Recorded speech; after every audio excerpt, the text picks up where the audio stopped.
Very, very good evening to you. It is me, Scottie McClue, and we are, of course, live on the internet phone in. Saturday evening, nothing gets past me, of course, and welcome, welcome, welcome, I say. I'm Scottie McClue, the first lord of the internet, hashtag Floatai. Lots to get through tonight and so little time to do it in. Now, we're live on TikTok, we're live on YouTube, and we are, of course, live on Facebook Live as well. So they will be joining us tonight, which is just absolutely wonderful. Just going to sort out one or two details that we do at the start. Just see that everything's okay for you. And that's that sorted. How wonderful is that? Right, you're live on Scottie's phone in. Who is that? Hello, can you hear me?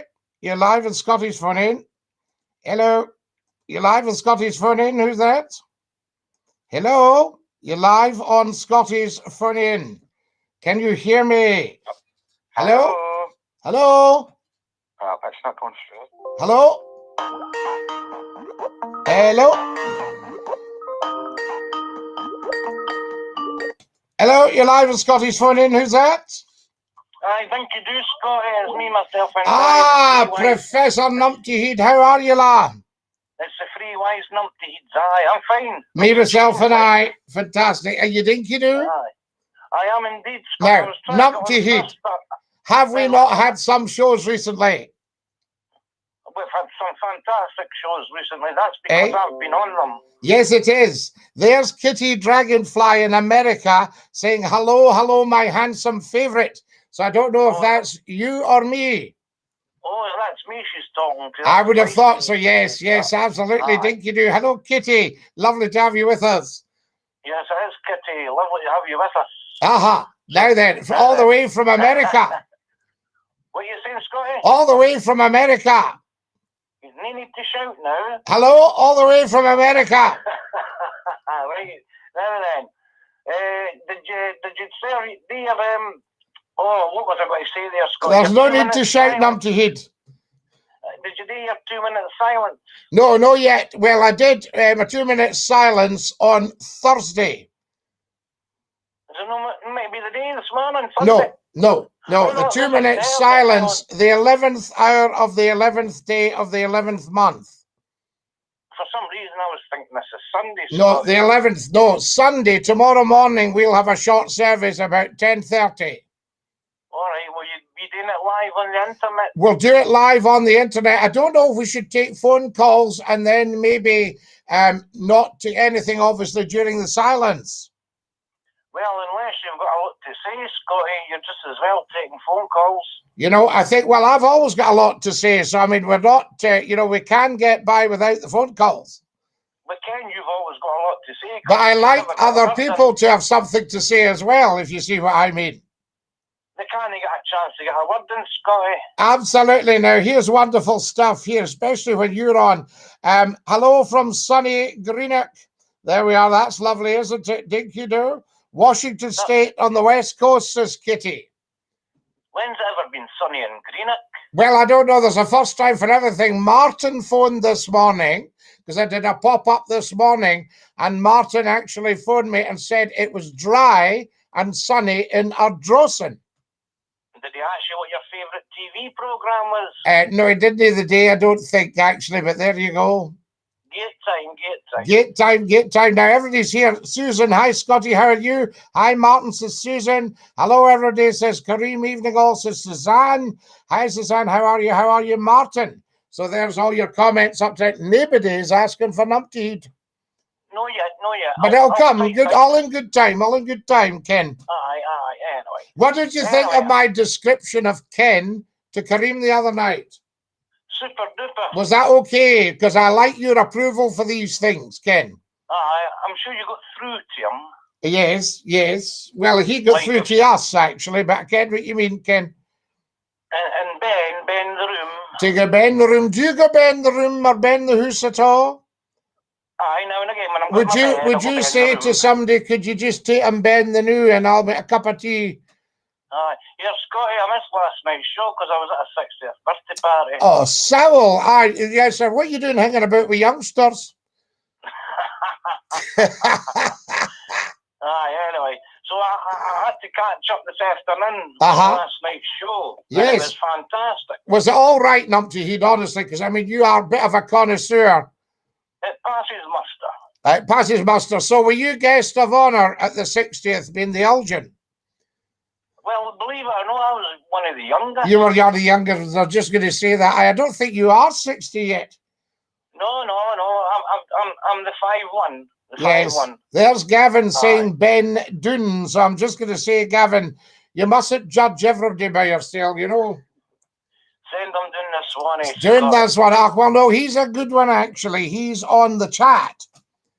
Aye. Yeah, listen, I've had more than 5 minutes. It's now Oh, have you? Oh, here, 9. you'll need to go. But what a joy to hear you. Right, anyway, I'm away. I'm trying to think when we last heard you, Numpty Head. 2 nights ago, I think. Was that as long ago as that? Aye, well, but they still recognised you the next day. Oh, that's what I was going to ask you, Numpty Head. Would you talk about yin and twa? Yin and twa, 1 and 2. Aye. What about it? Would you say yin if it says how many's he had? They're just the yin. Aye, gon' gives yin. I gives you, eh? You want one of these biscuits? I gives you, eh? Yin for the road. Yeah, yin for the road, or maybe I'll hear twa if it's lumps of sugar. Scotty, ken the Bruins? Ken. Aye, the Bruins, they had 8 bairns. How did they manage to bring up 8 bairns on Paul Brown's salary? Well, that's just it, you see. I think some of them, you might have found that the likes of Hen and Daphne were working when the bairn was just born, you know. Working on the side, I think. Oh, well, no, I don't think they would have that, actually. They're very proper, the old Bruins, you know. They wouldn't be up to anything dodgy. No, Numpty, don't start. Right. I've got a cough. Oh, you've got a cough, so we'll have to tell you to have a cough. So there you go, Dinky-Doo. That's your Numpty Head. He is gone. He is away. Fantastic. Washington in the West Coast, thank you for joining us. Good evening, Scotty Flick-Greenock, says the wonderful David Ferguson. Dinky-Doo, Davy. Lovely to have you with us. All right, Scotty lad. Lord Summer Isle, says Munter.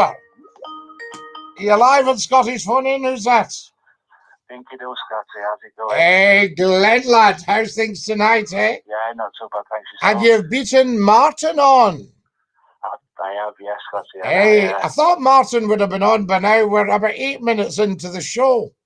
And Numpty Head was the first one on, weren't he? Numpty Head was, well, the three of them, me, myself, and I. Brilliant. I do like Numpty Head. I mean, don't tell him I said that, you know. Don't let his head get big. No. But he is very good and an excellent professor, you know. You know, Scotty, when it's coming through on your system, then yes, everything flashing and that. Everything's going absolutely berserk all the time, Glenn. I don't know if I'm in Wemsby or Bombay. Brilliant stuff. Do you know what I mean? I couldn't tell you if I'm in Dronfelt or Chesterfield. Or Barnsley. Barnsley, you know. Couldn't tell you if I'm in Barnsley or Donny. Or Rotherham, Sheffield, Sky. We love Sheffield, love.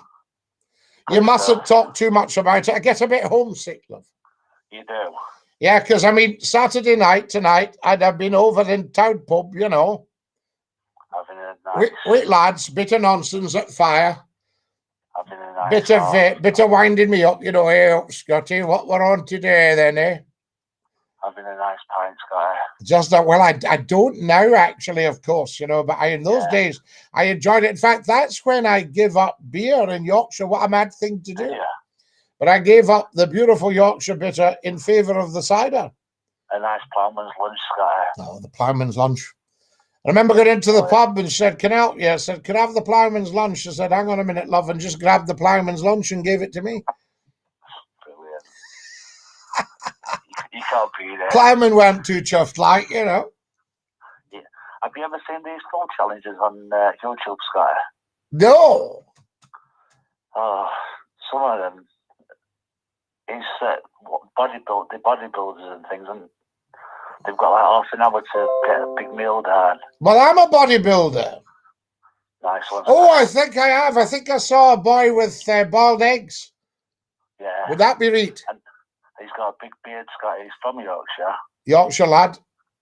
He's a Yorkshire lad. Yeah, but I don't know why they talk about that as bodybuilders. That's virtually every Yorkshireman can do that. What, scarfed? You know what I mean?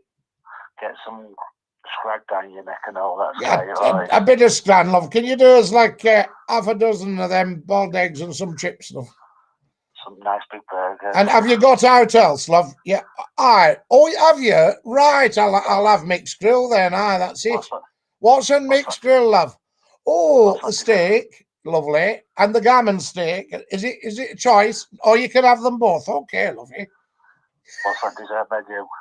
Then after you've had your mixed grill, you think, oh, I think I don't have much room, my love, if I'm honest about it. So maybe just a bit of apple pie and ice cream. Oh, brilliant. Or apple crumble and custard. Yeah, but it's never sort of, I don't have much room, love, so I think I'll give the sweet a miss. You just don't hear that. You'll have a soup and all that. Oh, you've got that first. And then she comes up and she goes, how was your meal? Was it all right? You got just champion, love, champion. They always say that, don't they? And then your young friends start, oh, you champion. Beautiful, just lush. Champion, love, very lush. Oh, I'll have to go, Glenn. They're going bananas here. Scotty, I think there's no better than a nice food dining and. Oh, lovely, Glenn. You can't beat it. A nice bit of. Do you remember white cloth? I don't, Scotty. Oh yes, some of the you used to do the hotels in Scotland. You could go in after 5 o'clock and order high tea. Brilliant. And high tea was a cooked meal followed by scones, biscuits, cakes, and loads of tea. Oh, Scotty. So you sat and you had a soup, tomato broth, and you had a choice of that. And then you got stuck in. You could have bacon and egg, a bit of black pudding, all that. You could have hash browns. You could, hash brown. You could have a bit of haddock done in milk with poached egg. Oh, nice. So you'd have something like that. Then you started on your pancakes, your scones, your biscuits. Did you have clotted cream on the scones? Oh no, that's one too far for Scotland, I think. Now Cornwall, they don't care, you know, how big your appetite is. The more the merrier. So what they'll do is a soup, and what they call your dinner. Oh, yeah. Now your dinner is like, it makes a Yorkshire mixed grill look like a sandwich. Right? Your dinner is massive cuts of roast beef, peas, broccoli, mashed potatoes, bit of mashed turnip, oh yeah, wait a minute, horseradish sauce, cauliflower and white sauce, bread sauce, whatever you've got, and it's piled right high. And they go, oh, you have to have your dinner, love. So we're sort of, you sit there looking at each other, seeing if you can manage it. And about an hour later, you know, in she comes with apple pies and out. I'm trying that. Oh, the whole lot. And then she says, you'll be going down pub, I suppose. To wash it all down. Scott said there's some beautiful food out there, though, isn't there? Oh, it's lovely. We're very, very, very, very lucky in this country. What we've got to do, we've just got to keep it right real, haven't we? We've got to keep it real, love. That's what's... Glenn, I'll have to go or we'll get sacked, lovey. I've got to go, love. Right to the telephones as quickly as you can. Lord Summerisle, where did we get to on the old William Wallace lives? Okay, the news says Metattack. Thank you for my beautiful, beautiful gift, Metattack. Very, very kind of you, I say. You're live on Scotty's phone in. Who's that? Hello? Hello, do you speak? Hello? Hello? Who's that? It's James. James, how lovely to hear from you. Dinky-Doo. How are you? Is it a show about is this show about anything? Or no, nothing in particular. Okay, I just wondered what you thought about extraterrestrials. Do you think they believe? Extraterrestrials, James? Yes, I think there's probably life out there, and we could be being watched and listened to right now. Okay, had any experiences yourself? Extraterrestrial? No, I've had experience of a ghost, although I did have somebody on one night saying that they'd seen blue lights in the road. Now, I think when they named the road, if I was the captain of a flying saucer, I don't think I would have taken that road, the Barhead to Irvine Road. So I think that it was probably the police. Right, okay. Well, let's hear this story about the ghost. Oh, well, the ghost, really enough, I didn't see anything. I just experienced it. I was working in my room, and I just felt cold. I thought, "Ooh, it's cold in here." And then I was drawn. There must have been some kind of movement of air. I was drawn to the center of the room. I was working on an early computer. It was a word processor, basically. And I was drawn to the center of the room, and here was this, I don't know how I would describe it, just the ether staring at me. Does that make any sense at all? The ether looking back at me. So I was kind of focusing on this spot, but I couldn't, I mean, there was no visible shape or anything. And I said, rightly or wrongly, James, who are you and what can I do for you? And there was a relaxation, and I felt a little bit warmer. Now, James, it was a modern house, but it was the room, it was the space, it was the area. I don't know how, the ground, if you like. I'm pretty sure. I woke up one morning, and I'm not given to this at all, and I was in tears, right? In that room. And I didn't know why. Then another time, I put on my lovely, lovely Kenneth McCullough Sacred Songs recorded in Paisley Abbey. And I put it on, and he sings a hymn, "Do no sinful action, speak no angry word. Ye belong to Jesus, children of the Lord." And, you know, and he sings it so beautifully in that wonderful tenor voice. Do no sinful action, you know, and I got this vice-like grip round the back of my neck, and a voice, not a loud voice, just a voice in my head saying, "Get that off." Oh, okay, that's interesting. And now this is all in the same room. Yeah. Oh, okay. So maybe there was something in that room. Well, no, I think the house was quite modern. I think it was the ground, James, but you'll know more about it than me. The ground was very ancient. Right, okay. Yeah, no, I just was interested in what you thought. I think you got a good show. I think that your show is going to explode and become really popular. I'm not saying that it's not now, but I'm saying I really think that it's going to become very, very popular. James, I understand what you're saying. As we're talking, I feel your strength. I feel your gifts. I feel your power. Yeah. You know, and I know exactly what you're saying. You're not in any way denigrating what's happening. I just know in my heart of hearts that this show will explode when people discover it and realize that they can come on and have a chat. We've had a tiny, tiny amount of idiots, far fewer than you would get on most phone-ins on the radio or television. Yeah. You know, and these are just young people not able to handle the call, so they'll scream or shout or swear. But they're very few and far between compared with the brilliant, interesting people that are turning up.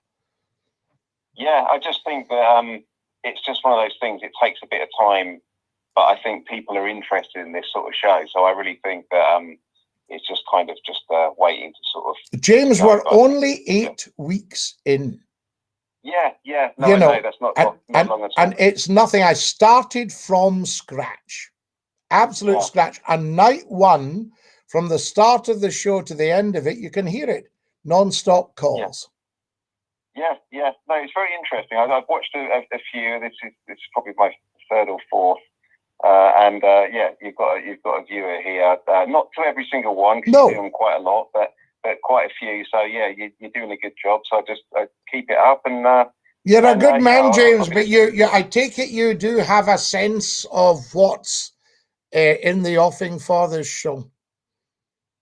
You get a sense that I know what's going to happen with the show. No, I just understand what people will watch, Yeah. what people are interested in, and yeah, I just have an understanding for that because I tend to be interested in things, and I can tell that this sort of thing is you can either do it or you can't. You know, he's got Alex Belfield who does his show.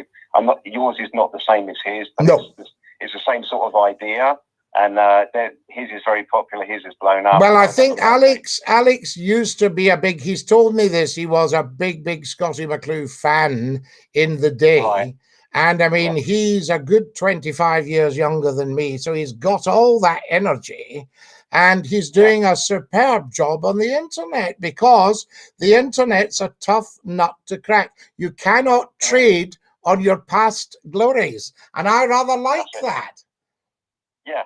You know, so nobody say, of course, Scottie McClue, he's going to get an audience because, you know, everybody knows him and he's going to be trading on his past glories. You can't do that on the internet. You can't. I think you've got to start again. You've got to start from scratch. You can't fool the people, and I never ever would.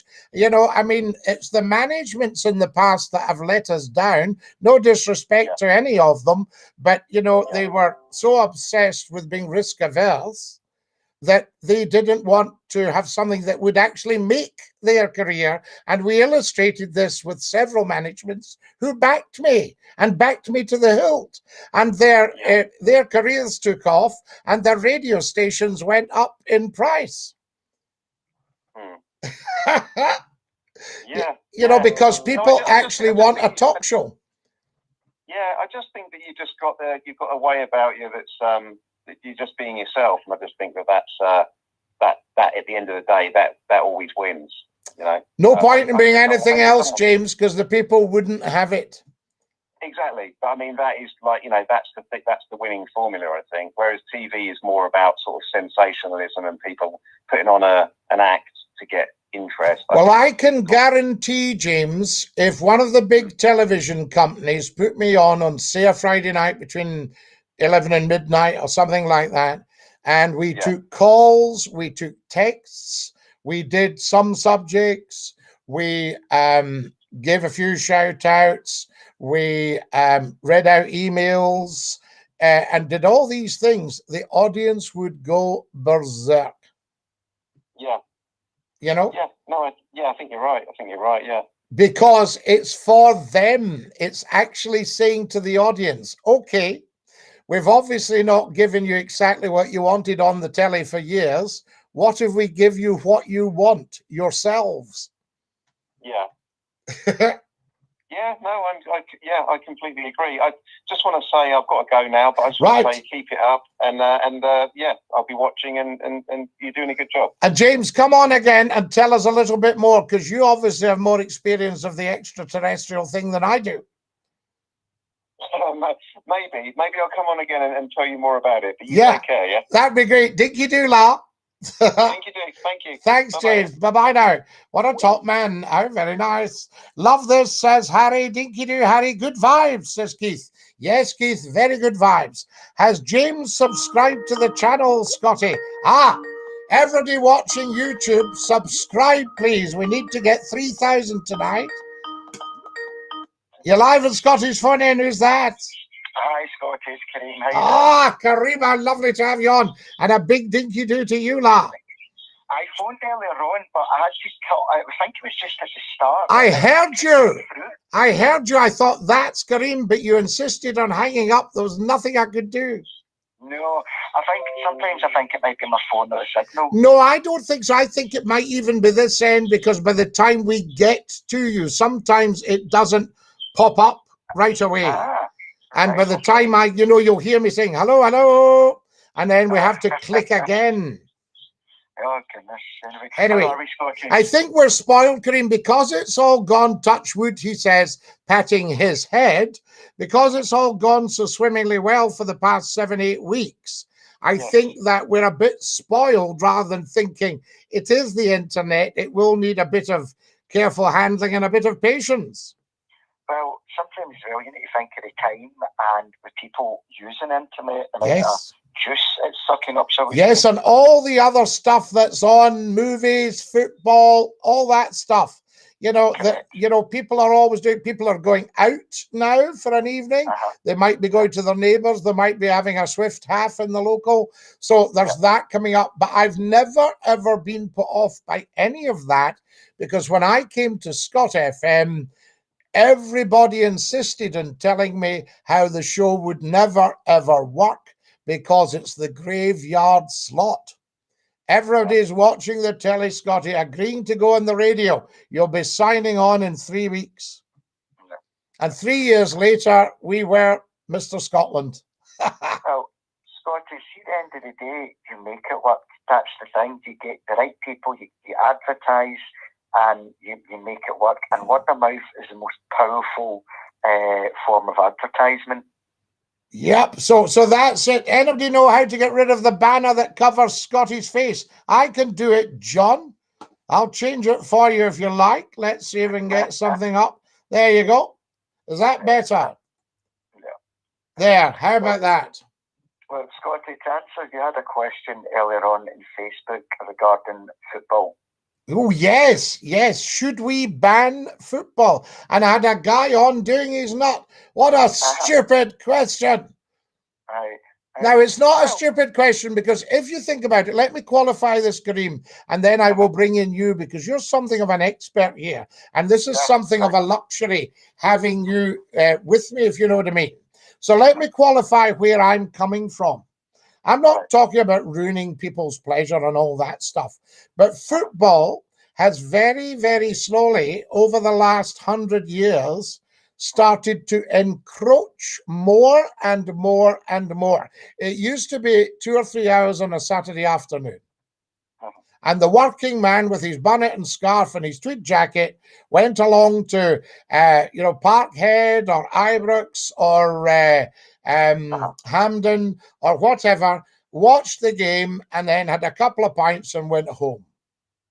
Right? That was your Glasgow Saturday afternoon. Now, the politicians were delighted because they knew where the masses were on a Saturday afternoon. Now, gradually over the piece, you know, it's become higher standards of playing. Well, I'm not too sure that that's entirely the case because we had such outstanding players, but it's got more and more competitive. Money has come in, then big money has come in, radio came in, so you had commentaries, television came in, then pay television came in. Then, you know, what's actually happened now is there's football on virtually every day and night of the week. And people are going, they haven't been going to games because of the pandemic, but people are going to start going out to games. Now, I don't know the exact prices for big matches, but it won't be cheap. No. Yeah. And the you know, the pies won't be cheap. So when you add all, and the programs won't be cheap. So when you add all this together, people are giving away quite a lot of their income, and you think, hang on, apart from the players and the managers and the agents, who's actually, and the television companies, who's actually benefiting from this game? Do you see where I'm coming from? I think that there's pros and cons at both ends, because I think as well, you're right about, like, I haven't been at a football match for a good number of years now, but when you were talking about to get like a drink and a pie, you're talking about £8.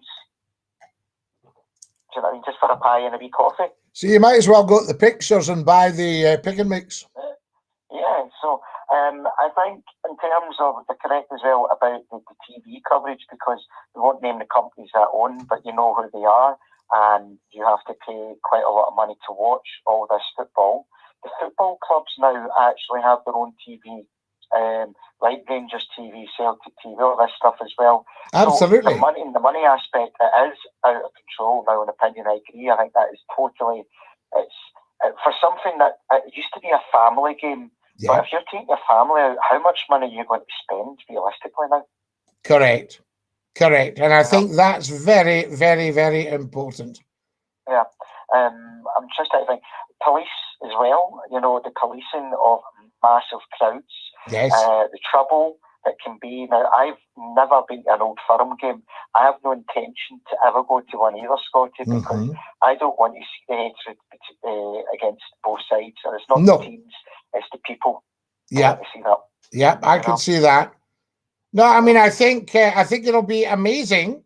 You know, I think that could be quite an experience. You see, Kareem, I've actually only been to 4 football matches in my life. Wow, right, okay. Yep. And I can remember being invited, and I mean, it was very, very humbled, into the boardrooms of the major teams. And I said to one gentleman, I said, well, I was actually going to go shopping on Saturday, and the phone just went quiet. And he said, have you any concept at all, Scottie, of what you're being offered here? And I said, I don't really think I have.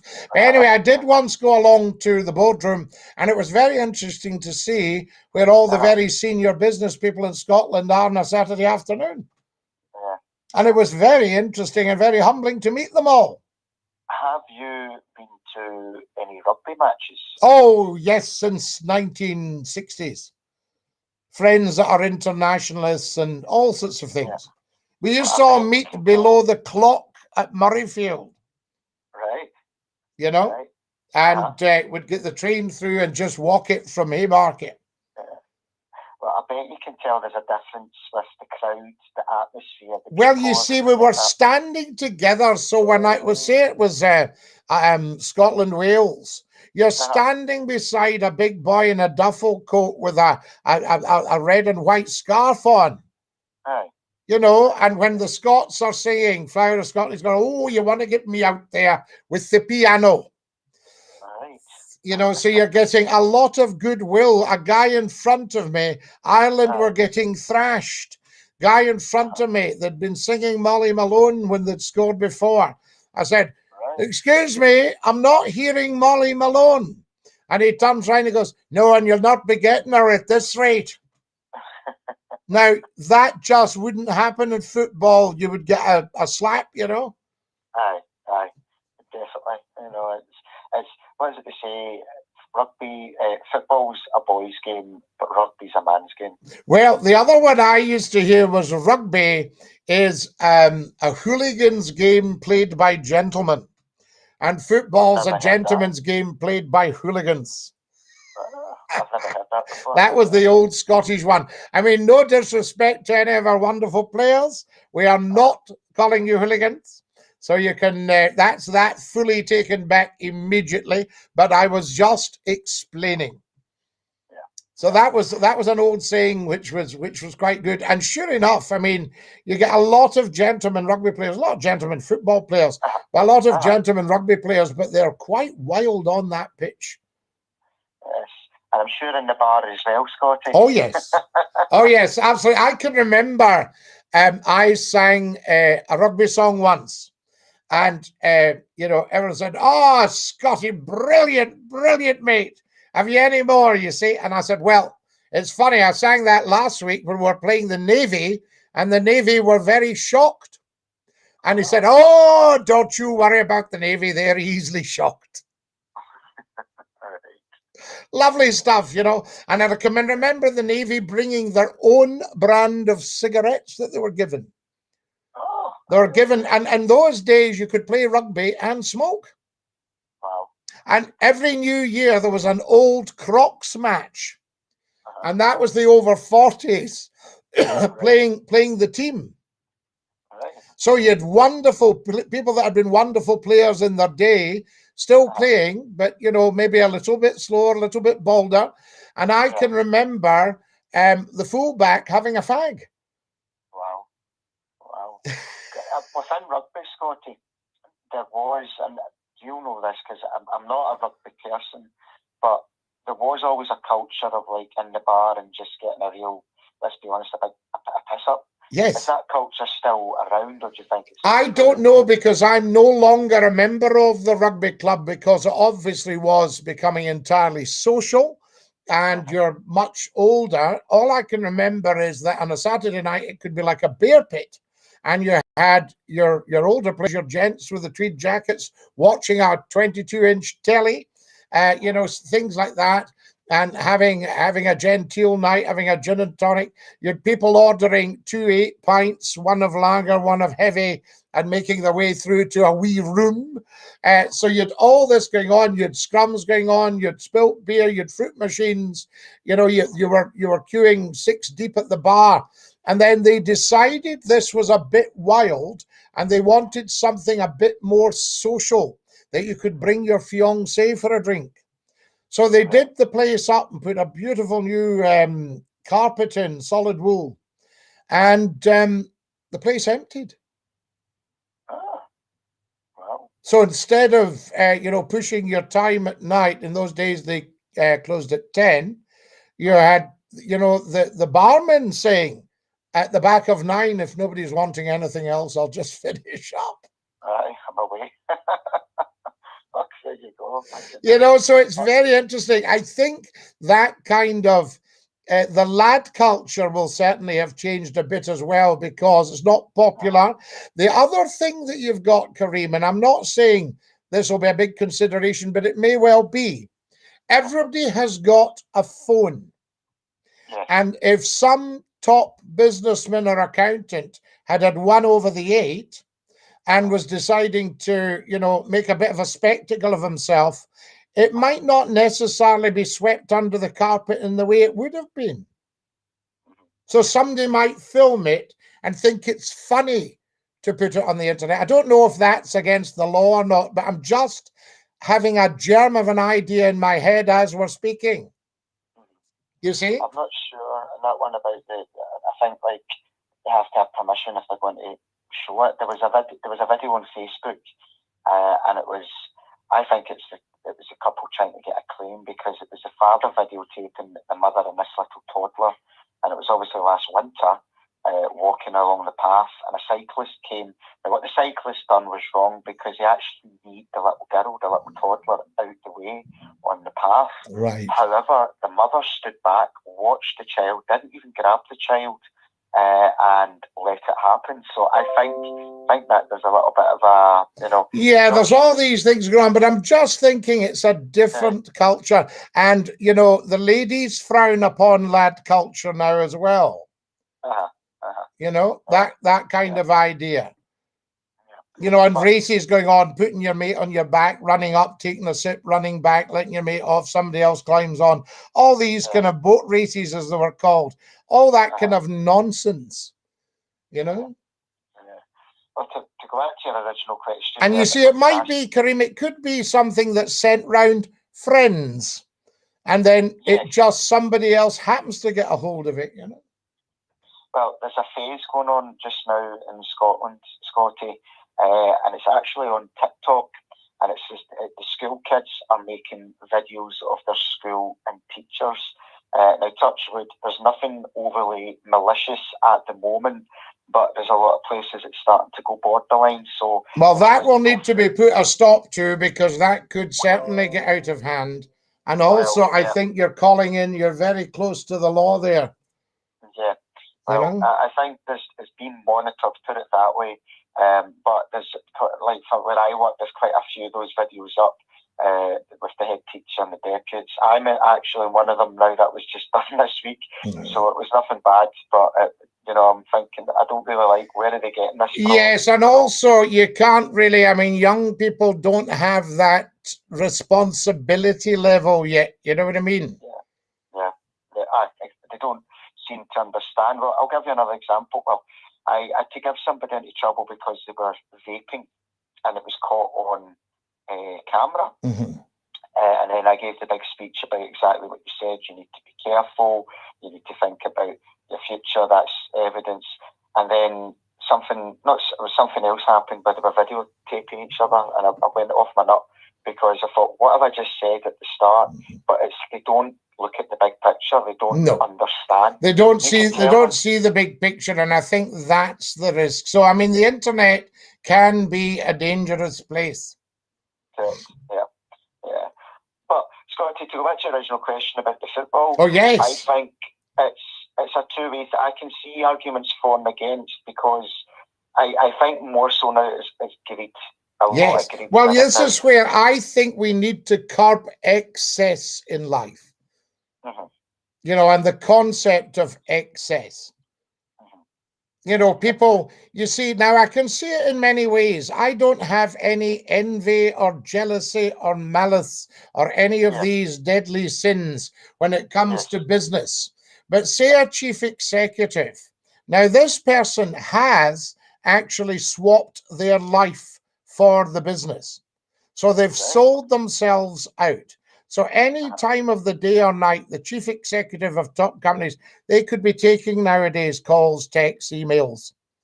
Yeah, they could be saying, right, we'll meet with Japan at 2:30 this morning, you know, and see what they're saying about it. And more of it, you're saying, well, they're working from home, so it doesn't matter.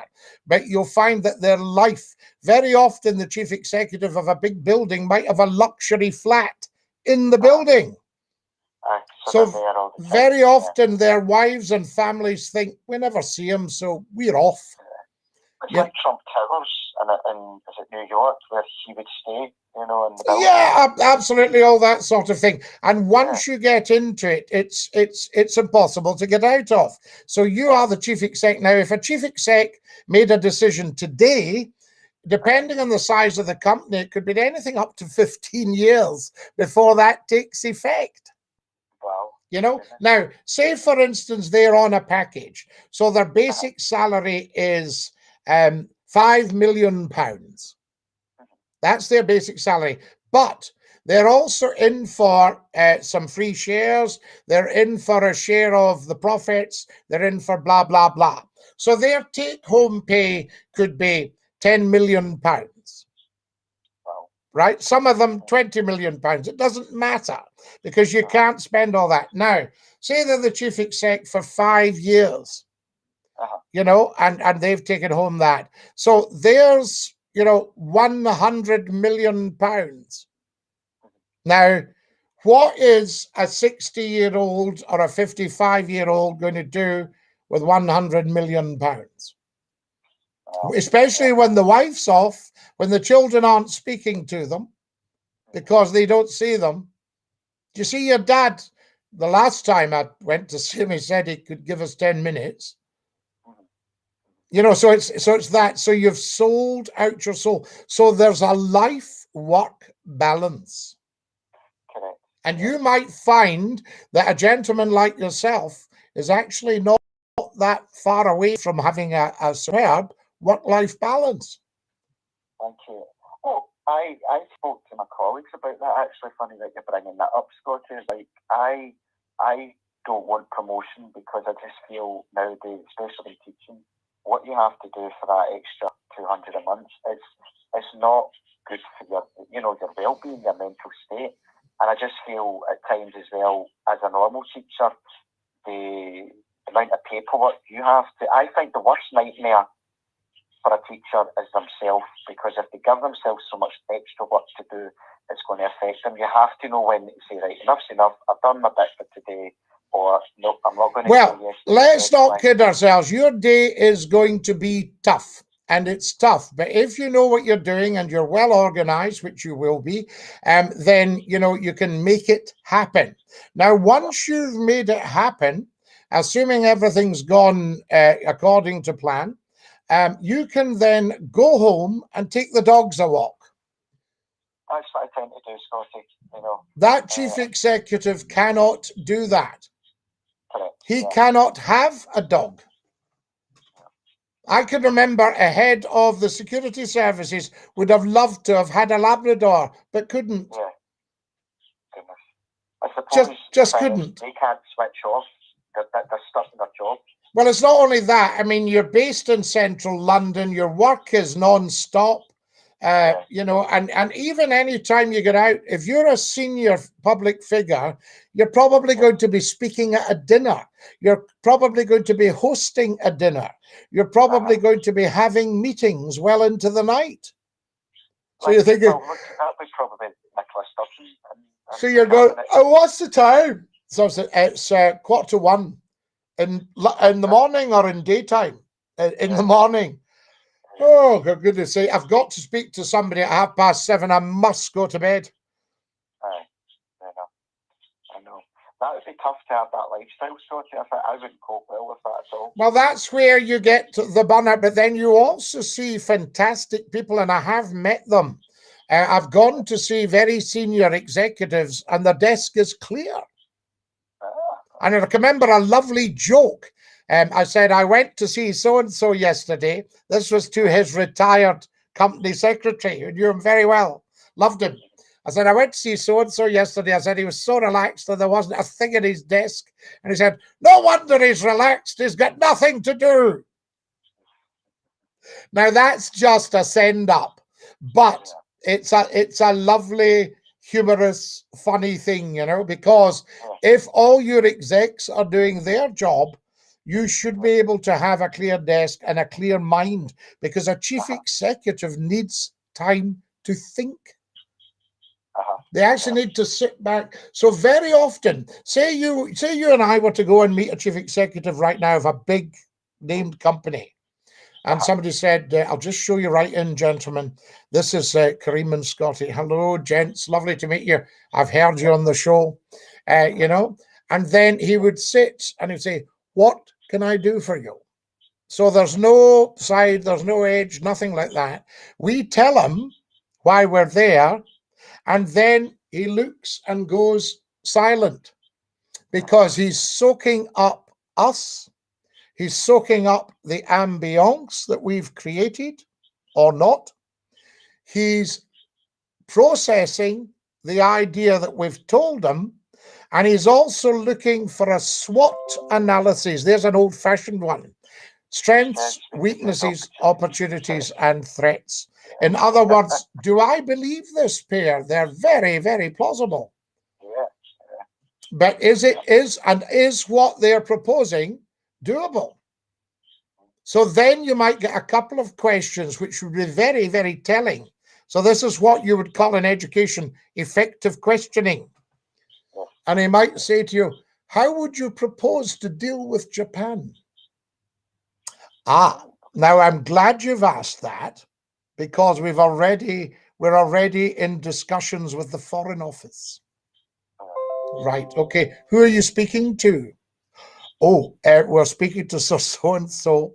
Yeah, right, okay. Or, how do you propose to deal with Japan? And I look at you and you look back at me and I look at you and I think, well, we never thought about that. That's our weakness. That's our weakness. Do you see what I mean? But that doesn't mean he's not interested, because he's also calculating the end game. What's in it for the company, for his company, not for him, because that'll all get sorted, but what's in it for his company? He's protecting his own company. And then he might say, Kareem, Scottie, I can't get involved in anything political. And that might be the end of that. Or he might say, now, although you haven't thought about Japan, I like where you're coming from. You leave that with me.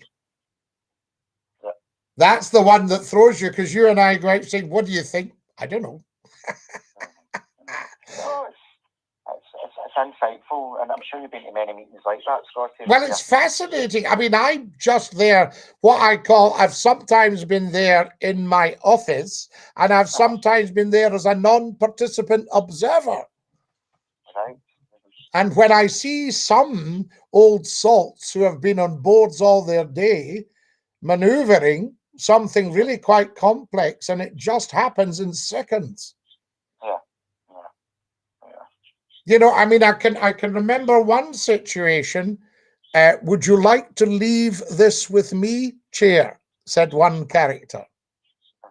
And at the end, another one came up and said, I think you'll find I'll handle this probably better or quicker. Oh, goodness. So there's all these little bits of maneuvering, but it's fascinating. Yeah, it's interesting. I things like that, and how you speak body language. You know, I find that I've always been quite interested. Your Gestalt. You see, one of the fantastic practitioners was Lord Bernstein, Sidney Bernstein, and he believed in a socialist approach to business. So he didn't have an elongated table. He had a round table where everybody round it was equal. But what Mr. Sidney would do would be sit with his back to the sunlight, which was coming in. So very often he was a silhouette and everybody else was lit up. Wow.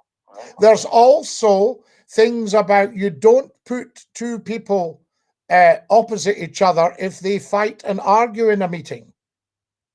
You sit them side by side. Really? Right. Because they can't eyeball each other then and start.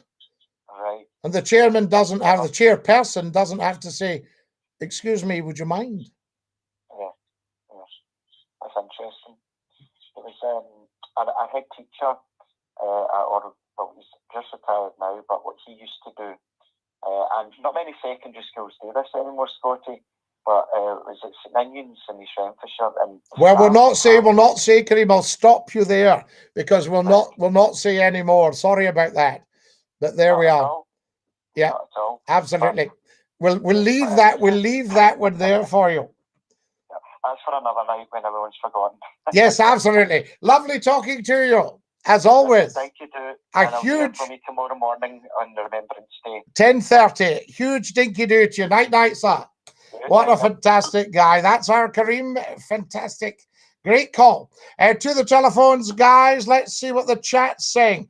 Anybody know how to get rid of the banner? Well, we've done that. Seems like a nice guy. It disappeared for a second, Scottie. It's back. Thanks for trying.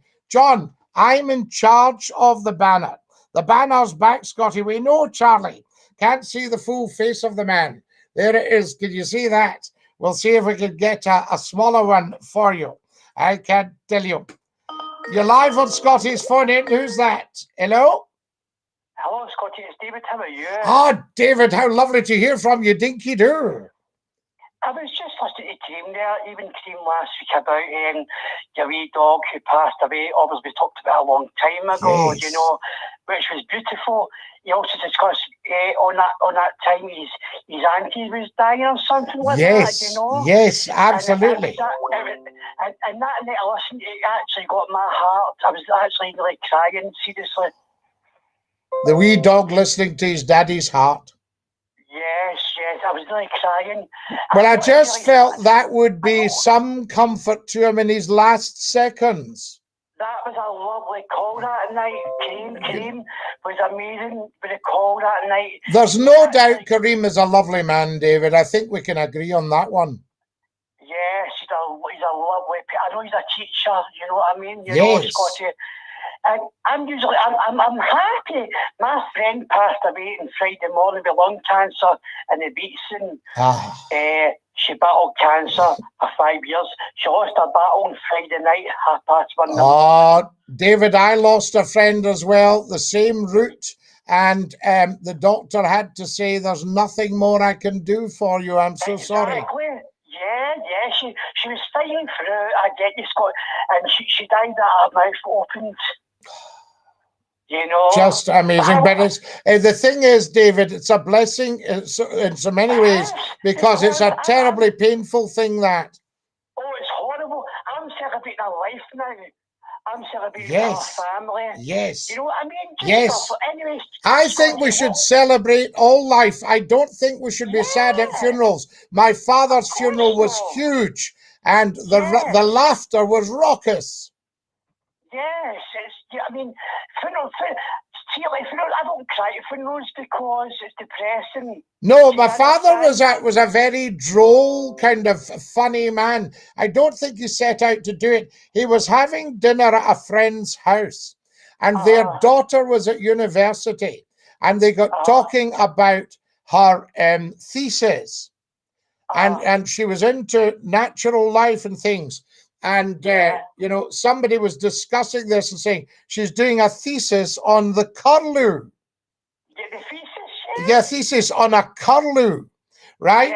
So they're all discussing this, the curlew. So my father, when it comes his time to comment, he goes, hey, there's a lot of good eating in a curlew. Yeah, there you go. Yeah, of course. So as a boy, he was brought up in the country. big family, and they used to eat roadkill and stuff that had been shot for the pot. Yeah. Do you know what I mean? So they could tell you what hare soup tastes like. Scotty, I'm going to cheer you up. I understand what you're saying. I like when you do the weather. Oh, did you like that one, Davy? That was just a wee bit of fun. No, but in the Scotland weather, that's the way you talk. Do you like that? You look right at the camera and you go, whoa, good afternoon to you. And the west there's rain coming tonight. Little bit of rain, so get the raincoats out, keep the brollies handy, all that kind of nonsense. So good, Scott. Anyway, Scott, what was the topic tonight, do you know? Topics tonight, well, we've been talking about so much, and in fact, we're almost out of time, but we're talking about banning football. Well, I'm not into football, you know, I don't discuss it like yourself. I'm not into football at all, you know. I'm not at all, Scotty, you know. But, I mean, people like it. I don't like it personally, you know. But where did Martin... There's Suzanne. Suzanne says, don't like this talk. Sorry. Don't worry, Suzanne, darling. We understand. We're off it now. It was the fact you and I were discussing serious clinical stuff there, David. But we've stopped now. Yes. Yeah, I understand that. You know what I mean? But football is a wee bit... Woo! Well, no, I'll tell you what I think. I had a guy doing his nut. He's going, what a stupid comment. I said, no. It's taking over people's lives. It might be ruining some people's lives. It's taking over people's lives. I mean, I can't watch my soaps because of football. They can't watch the soaps. And I was furious the other night. I went to put on my soap to see what had been happening. And, it's some hello, good evening, welcome to the game. I thought, no, not welcome to the game. Welcome to the soap opera, please. Why can't you put on a sports channel? I don't understand. Put on a sports channel, and if you want to see it, you look at it. Don't put it on the mainstream. Yeah, right. Listen, I don't want to take up the time right now. I know. I better go. Go on. Right. No, you go on. Tell me something. No, I thought you were going to make a wee point there. Do you know what I mean? Because you're awfully good. I'm really good. So you're good. Once you get into your swing, we hear all sorts of interesting things. Oh, I know. Again, Mrs. Mac, you know, she passed away. Be shame. She's lovely. Right, do you remember I told you a couple of years ago I had a friend, Tim, who was in the orchestra? Yes. He used to go with Mrs. Mac. Yes. But Tim passed away in 1990. Gwyneth Guthrie, she was lovely. That's when I worked at STV. Everybody used to say Gwyneth's lovely. Yeah. Oh, she was beautiful, yeah. And my friend Tim, he came from Newcastle. He was actually an orchestra man, but he was a Geordie orchestra man. Fantastic. Sorry? I'm just saying fantastic. Yeah, sorry, I've got a bit of cough. No, I heard the wee cough there. I was going to say outside with that now. Yeah. Anyway, he was friends with Mrs. Mac. Do you know what I mean? Aye. Way back in the heydays. Yes. Honestly. And he was one of my sugar daddies. Oh, wow. And do you remember, David, the wonderful Robert Trotter? Mr. Murdoch. Tell me then. Robert Trotter was Mr. Murdoch. Oh, yes. Oh, hello, Mrs. Mac. Oh, yes. It's funny because I was looking Facebook the other day. That Robert Murdoch is really old now. Yeah, of course he is. Robert Trotter, yes, and sadly Alec Monteith passed away too. He passed away. He did, Scotty. Brilliant man. He did indeed. Indeed, Scotty, you know.